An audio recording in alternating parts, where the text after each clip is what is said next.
بارگاہ ادب انٹرنیشنل کی جانب سے چیئرپرسن سبین سیف اور جنرل سیکریٹری آفتاب عالم قریشی نے کراچی کی ادبی تاریخ میں ایک نئے روشن باب کا اضافہ کیا اور کراچی کے خاص شعراء کے ہمراہ سمندر کی برکھاتی لہروں پر رواں دواں ایک دلکش کروز پر مشاعرے اور غزل کا اہتمام کیا گیا تھا۔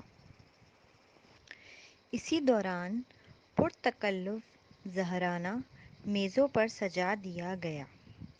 زہرانے اور چائے سے فارغ ہو کر بحری جہاز کے عرصے پر، کھلے آسمان کے نیچے اور گہرے پانی کے اوپر دنیائے اردو ادب کا منفرد مشاعرہ منعقد کیا گیا۔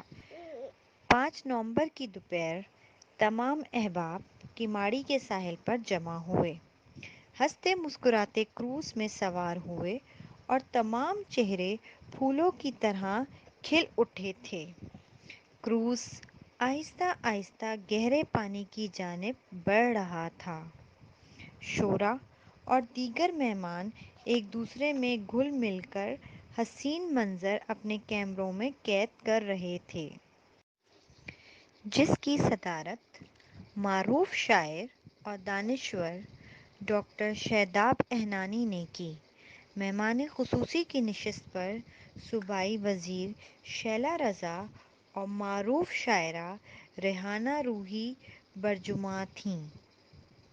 نظامت کے فرائض سبین سیف نے اپنے منفرد انداز میں خوبصورتی کے ساتھ ادا کیے۔ مشاعرے کے دوران سورج غروب ہونے کا منظر بھی انتہائی دل چھو لینے والا تھا۔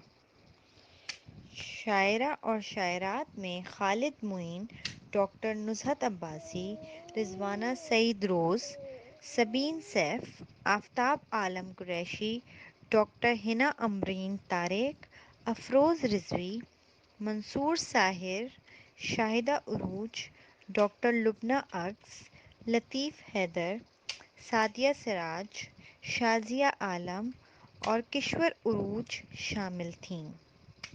محفل ہر گزرتے لمحے کے ساتھ اپنے جوبن پر جاری تھی۔ مشاعرے کے اختتام کے بعد معروف غزل گلوکار جمال اکبر نے ہارمونیم کی دھنیں چھیڑ کر حاضرین کو مزید محصور کرنا شروع کیا۔ اسی دوران سبین سیف اور رضوانہ سعید روز نے بھی اپنی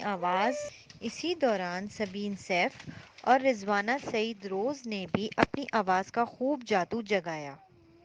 محفل اپنے عروج پر تھی۔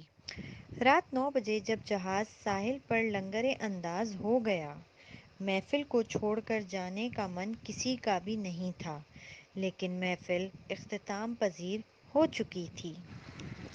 77 ایچ ڈی ٹی وی کو لائک کیجیے، سبسکرائب کیجیے اور بیل آئیکن بٹن کو پریس کیجیے تاکہ نئی سے نئی آنے والی ویڈیو آپ کو ملتی رہے۔ اگر آپ کو ہماری ویڈیو پسند آئی ہے تو اسے لائک کریے گا اور شیئر کریے گا اور کمنٹ کرنا نہ بھولیے گا۔